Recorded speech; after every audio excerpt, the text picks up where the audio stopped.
মানুষ মহাকাশ জয় করেছে, কিন্তু এমন কিছু জায়গা আছে যেখানে মানুষের যাওয়া একদমই উচিত নয়, কারণ সেখানে লুকিয়ে আছে মৃত্যুর থেকেও ভয়ঙ্কর কিছু। হরর আর সায়েন্স ফিকশন মুভি যারা ভালোবাসো তাদের জন্য আজ আমি এনেছি এলিয়েন রোমুলাসের সম্পূর্ণ কাহিনী। শুরু থেকে শেষ সবকিছু বাংলা একদম সহজভাবে এক্সপ্লেইন করব। কাহিনীর একেবারে শুরুতেই আমরা দেখতে পাই মহাশূন্যে ঘুরতে থাকা এক মেটেরয়েড। হঠাৎ করে এক কর্পোরেশনের স্পেসশিপ এসে সেটাকে সংগ্রহ করে এবং এর উপর শুরু হয় ভয়ঙ্কর এক রিসার্চ। গবেষণার মাঝেই সায়েন্টিস্টরা আবিষ্কার করে এই মেটেরয়েডের ভেতরে আসলে লুকিয়ে আছে এক এলিয়েনের ডিম, যা মানুষের শরীর ব্যবহার করে জন্ম দেয় ভয়ঙ্কর এক প্রাণী, ফেস হাগার। এখানেই প্রথম রহস্য তৈরি হয়। এরপর দৃশ্য পাল্টে যায়। দেখা যায় রেইন নামের এক মেয়েকে, যে থাকে একটি গ্রহে তার ভাই অ্যান্ডি এর সঙ্গে।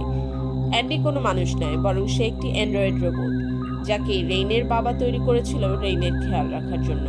রেইনের স্বপ্ন একদিন নিজের প্ল্যানেট ছেড়ে নতুন এক গ্রহে যাবে, যেখান থেকে সূর্য দেখা যায়। কিন্তু সেখানে যেতে দরকার টিকিট। কিন্তু টিকিট সে তখনই পেতে পারে যখন সে 12,000 ঘন্টা কাজ কমপ্লিট করত। রেইন অ্যান্ডি এর সাথে মিলে তার ওয়ার্কিং আওয়ার্স সম্পন্ন করে ফেলে। আর যখন সে টিকিট নিতে যায়, তখন সে জানতে পারে যে রুলস এখন চেঞ্জ হয়ে গেছে। আগে যেই টিকিট 12,000 ঘন্টা কাজ করলে পাওয়া যেত, এখন সেটা 24,000 ঘন্টা কাজ করার পরেই পাওয়া যাবে। রেইনের কথা শুনে একদম ভেঙে পড়ে, কারণ সে যে কোনো ভাবেই হোক অন্য গ্রহে যেতে চেয়েছিল। এরপর রেইন তার বন্ধু টাইলারের কাছে যায় এবং টাইলার রেইনকে বলে যে সে একটি ভাঙা স্পেসশিপ দেখতে পেয়েছে স্পেসে। ওই স্পেসশিপে অনেকগুলো ড্রাই পডস আছে, যার সাহায্যে তারা খুব সহজেই অন্য যে কোনো গ্রহে চলে যেতে পারবে। আর এভাবে যাওয়ার জন্য তাদের কোনো টিকিটেরও দরকার হবে না। কিন্তু একটা সমস্যা হলো, এই ড্রাই পডস রাখা চেম্বারগুলো খুলতে তাদের একটি রোবট দরকার। তাই সবাই রেইনের কাছে অনুরোধ করে বলে, তুমি যদি আমাদেরকে সাহায্য করো তাহলে আমরা সবাই মিলে এখান থেকে বের হতে পারবো। আমাদের তোমার রোবট অ্যান্ডিকে দরকার, আর এতে অ্যান্ডির কোনো ক্ষতিও হবে না। এদিকে যেহেতু রেইন জানতো এই গ্রহ থেকে চলে যাওয়ার এর চেয়ে ভালো আর কোনো উপায় নেই, তাই অনেক ভাবনার পরে রেইনও রাজি হয়ে যায়। তারা সবাই মিলে স্পেস ক্রাফটে উঠে এবং রওনা দেয়। এবং স্পেসে যাওয়ার পর তারা বুঝতে পারে যে তারা আসলে যে স্পেস স্টেশনের দিকে যাচ্ছে সেটি দুইটি ভাগ আছে। একটি হলো র্যামোস এবং আরেকটির নাম হলো র্যামুলাস। আর সবচেয়ে খারাপ ব্যাপার হলো র্যামুলাস আর মাত্র 37 মিনিটের মধ্যেই ধ্বংস হয়ে যাবে।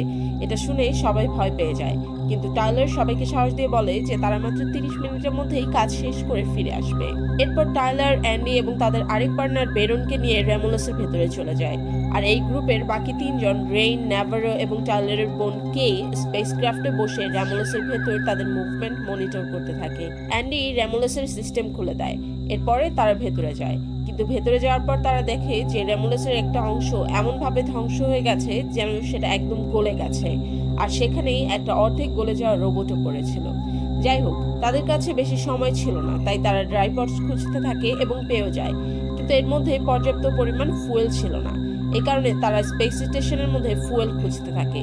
সব ড্রাই পডসে মাত্র 3 বছরের জন্য ফুয়েল ছিল, কিন্তু তাদের অন্য কোনো গ্রহে যেতে 9 বছরের ফুয়েলের দরকার।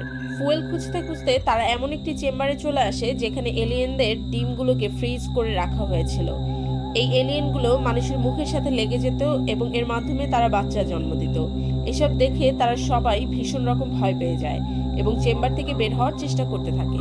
কিন্তু ততক্ষণে চেম্বারের দরজা লক হয়ে যায়। কিন্তু এর চেয়েও বড় সমস্যা হলো, সময়ের সাথে সাথে ওই চেম্বারের টেম্পারেচার বাড়তে থাকে। এদিকে অ্যান্ডিও দরজার লক খুলতে পারছিল না, কারণ তার টেকনোলজি অনেক পুরনো এবং তার কাছে স্পেসশিপের সিকিউরিটি কোডও ছিল না। আর এসব কিছু তাদের বাকি 3 জন পার্টনার স্পেসশিপের অন্য অংশ র্যামোসে বসে দেখছিল। তাই তাদের সাহায্য করতে তারাও র্যামুলাসের ভেতরে চলে যায়।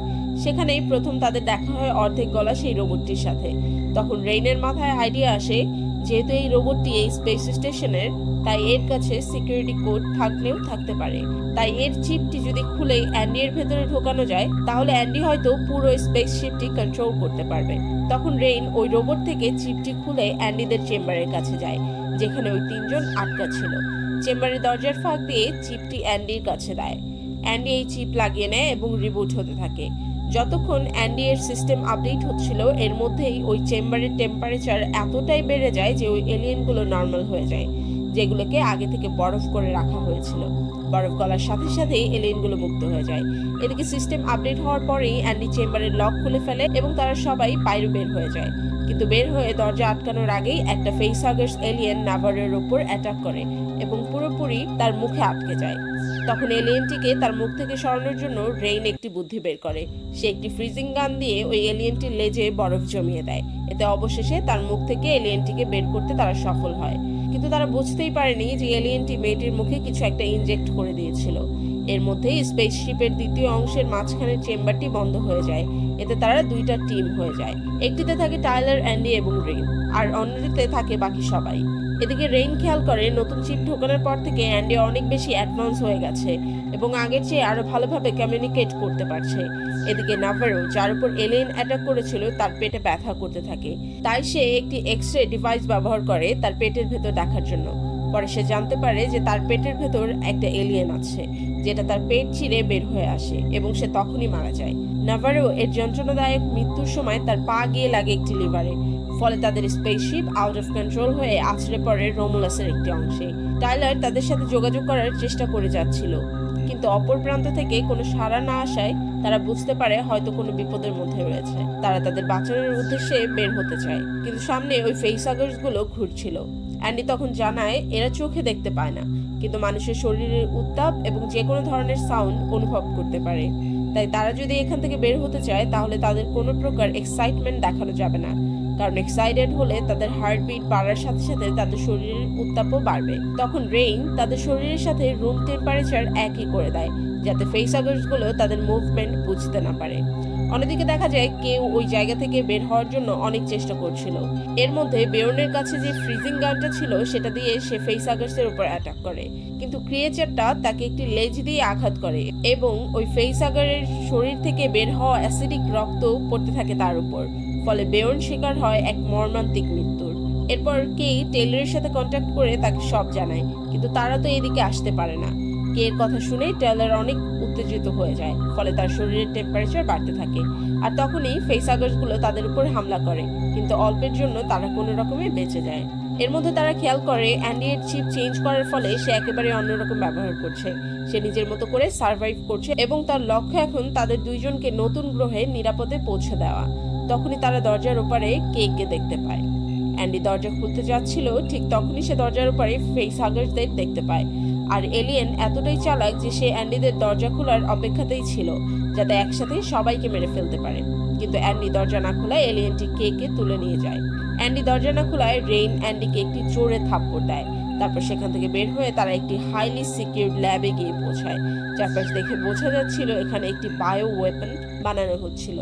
তখন সেই অর্ধগলিত রোবট তাদের বলে যে মানুষ আদিকাল থেকে অনেক বিবর্তনের মধ্য দিয়ে যাচ্ছে এবং মানবজাতি অনেক দুর্বল। তাই তাদের আরো উন্নত করার জন্য এই এলিয়েনগুলোর উপর রিসার্চ করা হচ্ছিল, কারণ এগুলো যে কোনো পরিবেশে খাদ্য ও অক্সিজেন ছাড়া বেঁচে থাকতে পারে। যদি এই এলিয়েনদের থেকে তৈরি প্যাথোজেন মানুষের শরীরে ইনজেক্ট করা যায়, তবে তাদের মেটাবলিজম অনেক বেড়ে যাবে এবং তারা কোনো মহামারীতে আর মারা যাবে না। এরপর প্যাথোজেনটা অ্যান্ডি নিজের হাতে তুলে নেয় এবং সেখান থেকে বের হওয়ার আগে রেইন ও টাইলারকে একটি করে রিপালসার গান দেয়। এই গানগুলোতে এই মেসেজ থাকে, টার্গেটকে অটো ডিটেক্ট করতে পারে, তবে এগুলো খুব ধীরে সুস্থে চালাতে হয়, কারণ এলিয়েনগুলোকে গুলি করলে তাদের অ্যাসিডিক রক্ত স্পেসশিপে পড়তে পারে। এতে স্পেসশিপ গলে ফুটো হয়ে যেতে পারে। তিনজনই সেই ল্যাব থেকে বের হয়ে একটি প্যাসেজের সামনে গিয়ে উপস্থিত হয়। এই প্যাসেজের চারপাশে এলিয়েনগুলো এক অদ্ভুত বেস বানিয়ে রেখেছে। তারা সেখান থেকে ফেরত যাবেই, আর ঠিক তখনই টাইলার কে এর আওয়াজ শুনতে পায়। সে ওই প্যাসেজের ভেতর দিয়ে দৌড়ে আসে, যেখানে প্রচুর ফেসহাগার আর তাদের মাঝে মানুষের মৃতদেহ ছড়িয়ে ছিটিয়ে আছে। টাইলার এসে পড়ে কে এর সামনে। তাকে সেখান থেকে নামানো হলে দেখা যায় যে তার প্রচুর রক্তক্ষরণ হচ্ছে। তখন কোনো উপায় না দেখে অ্যান্ডি বলে বিজ্ঞানীদের বানানো সেই প্যাথোজেন কে এর শরীরে ইনজেক্ট করতে, কিন্তু রেইন তাকে বাধা দেয়। এরপর ওখান থেকে তারা বের হওয়ার আগেই এলিয়েনগুলো তাদের সামনে উপস্থিত হয়। এদিকে অ্যান্ডিকে তারা আহত করে এবং টাইলার সেখানে এলিয়েনদের হাতে প্রাণ হারায়। রেইন কোনোভাবে সেখান থেকে কেকে নিয়ে লিফটে উঠে, কিন্তু কিছু দূর আসার পরেই তার অ্যান্ডির কথা মনে পড়ে যায়। তখন সে কে এর হাতে প্যাথোজেনের টিউবটা দিয়ে তাকে ক্রায়ো স্লিপে অপেক্ষা করতে বলে। নিচে নেমে রেইন অ্যান্ডির শরীর থেকে চিপটা খুলে ফেলে। তখন অ্যান্ডি রিবুট হয়ে তার পুরনো সত্তায় ফিরে আসে। এদিকে জেনোমর্ফ এলিয়েনগুলো আস্তে আস্তে তাদের দিকে এগিয়ে আসে। তখনই রেইনের মাথায় একটা বুদ্ধি আসে এবং সে গ্র্যাভিটি জেনারেটর বন্ধ করে দেয়। জেনারেটর বন্ধ হতেই সেখানকার সবকিছু ভাসতে শুরু করে। রেইন একের পর এক এলিয়েনকে নিশানা করে মারতে থাকে এবং তাদের শরীর থেকে অ্যাসিড বের হতে থাকে। কিন্তু গ্র্যাভিটি জেনারেটর বন্ধ থাকায় সেগুলো স্পেসশিপে বা তাদের উপর না পড়ে ভাসতে থাকে। অনেক কষ্টে রেইন ও অ্যান্ডি সেখান থেকে অক্ষত অবস্থায় বেরিয়ে আসে, কিন্তু এরপর একটি এলিয়েন রেইনকে মারতে আসলে অ্যান্ডি সেখানে রেইনকে বাঁচাতে এলিয়েনের উপর ঝাঁপিয়ে পড়ে। তারপর তারা নিজেদের স্পেসশিপে ফিরে আসে এবং রেইন কে ক্রায়োস্লিপে শুয়ে দেয়। এর মধ্যেই কে প্রসব যন্ত্রণায় ছটফট করতে থাকে। ফেইসাগারের আক্রমণের ফলে তার ভেতরে জন্ম নেয় এক নতুন প্রাণী, যা ফেইসাগার্স এলিয়েন নয়, বরং মানব আর এলিয়েনের হাইব্রিড। এই ভয়াল সৃষ্টিকে বলা হয় অফস্প্রিং। অফস্প্রিং জন্মের সাথে সাথেই কে মেরে ফেলে আর মুহূর্তের মধ্যেই বিশাল আকার নিতে শুরু করে। এটা সাধারণ কোনো জেনোমর্ফ না, এটা আরো দ্রুত, আরো ভয়ঙ্কর আর আরো অনেক বেশি বুদ্ধিমান। এক এক করে সবাই মারা যায়।